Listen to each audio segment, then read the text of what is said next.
Gubernur Sumatera Utara Bobi Nasution disorot lagi, bukan soal 4 pulau di wilayah Aceh yang tiba-tiba saja dimasukkan menjadi wilayah Sumatera Utara, tapi soal kasus korupsi. Soal 4 pulau di wilayah Aceh itu sudah selesai. Presiden Prabowo langsung yang turun tangan. Bobi Nasution yang sempat terlihat bermanuver, tapi hanya menerpa ruang kosong. Soal kasus korupsi ini, Bobi belum cepat merespon seperti kasus 4 pulau di Aceh itu. Ini tak main-main, sebab OTT KPK ini pejabat satu tingkat di bawahnya, Kepala Dinas PUPR yang berinisial TOP, pernah pula menjabat Sekda Kota Medan sebelumnya. Bobi Nasution pasti sudah belajar dari kasus 4 pulau di Aceh, khususnya dalam berhadapan dengan media. Media selalu lebih dulu beberapa langkah dari peristiwa itu sendiri. Bobi tak akan blunder lagi seperti secara sengaja justru memposting video yang menyerang diri dan keluarganya dengan harapan mendapat dukungan publik. Kasus 4 pulau di Aceh itu memang tak terkait langsung dengan dirinya. Tapi kalau kasus OTT KPK ini pasti berkaitan langsung dengan dirinya karena yang ditangkap KPK itu adalah pejabat yang sangat dekat dengan dirinya, malah saat ia masih menjabat sebagai wali kota Medan dulunya. KPK sudah pula mengatakan tak ada pengecualian atau pandang bulu. Siapapun yang terkait pasti akan diusut. KPK memang harus mengatakan hal itu karena publik belum pulih kepercayaannya terhadap KPK usai kasus Sekjen PDIP Hasto Kristianto yang dituduh bermuatan politis karena seperti sengaja ditarget. Pimpinan KPK dianggap masih orang-orang dari era lama, ditanam khusus untuk mengamankan orang-orang dari era lama pula. KPK mengatakan sudah bekerja sama dengan PPATK melacak kemana saja aliran dana korupsi proyek pembangunan jalan itu mengalir. Kasus ini terlalu berani. Saat ini sedang dilakukan upaya follow the money, mengikuti kemana uang itu. Tadi kan dari 2 miliar nih, yang kita ketahui awal itu, uang 2 miliar itu kemudian sudah didistribusikan. Ada yang diberikan secara tunai, ada juga yang ditransfer, dan ada yang masih sisa, yang 231. Selebihnya ini sedang kita ikuti. Ke siapapun ya, ke atasannya atau mungkin ke sesama kepala dinas ya, atau ke gubernur, kemanapun itu, bahwa kita bekerja sama dengan PPATK untuk melihat kemana saja uang itu bergerak, akan kita minta keterangan sehingga uang itu bisa sampai kepada yang bersangkutan. Gitu. Jadi tidak ada dalam hal ini yang akan kita kecualikan.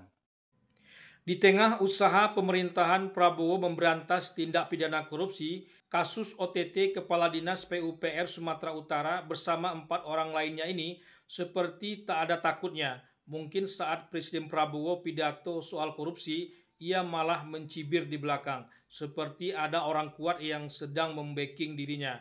Bayangkan baru 4 bulan menjabat sebagai Kepala Dinas PUPR, ia langsung tancap gas. Berarti besar kemungkinan ia seorang pemain yang terlatih. Dalam celah sempit pun dia bisa menyelinap masuk. Nilai proyeknya 231,8 miliar. Kecil memang jika dibandingkan kejaksaan yang menyikat koruptor triliunan rupiah. Untung Luhut Binsar Panjaitan tak lagi menjadi menteri seperti di pemerintahan Jokowi dulunya.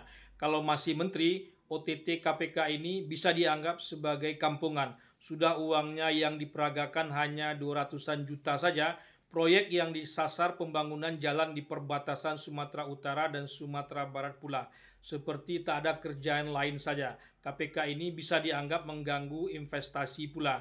Tapi karena ini menyangkut provinsi yang gubernurnya menantu Jokowi, tentu pernyataan yang menyudutkan KPK harus ditimbang lagi. KPK justru sedang didorong berani agar tak berhenti pada mereka yang di OTT saja. Mereka yang tahu persis relasi antara kepala dinas dan kepala daerah pasti tahu sama tahu saja kemana saja uang hasil korupsi itu mengalir. Sulit mengatakan hanya berhenti pada diri seorang kepala dinas saja, sebab kepala dinas itu bukanlah jabatan karir biasa. Ia adalah jabatan politis di mana kepala daerah dominan sebagai penentunya. Umumnya posisi kepala dinas itu diisi oleh mereka yang meskipun ASN tapi berperan layaknya seorang tim sukses dulunya. Kalau ASN biasa saja, tak mungkin bisa duduk di posisi itu.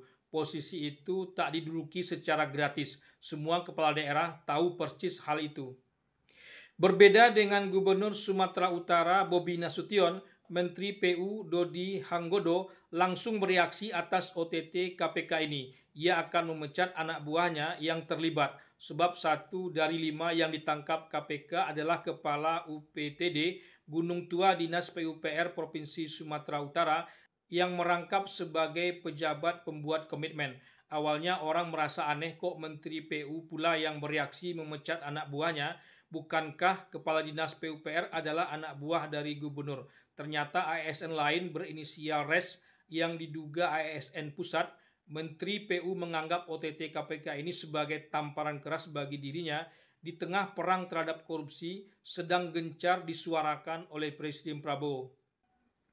Tak seperti dulunya, kerja KPK saat ini akan dibanding-bandingkan dengan kejaksaan. Kejaksaan baru saja mencekal mantan Mendikbud Nadiem Makarim.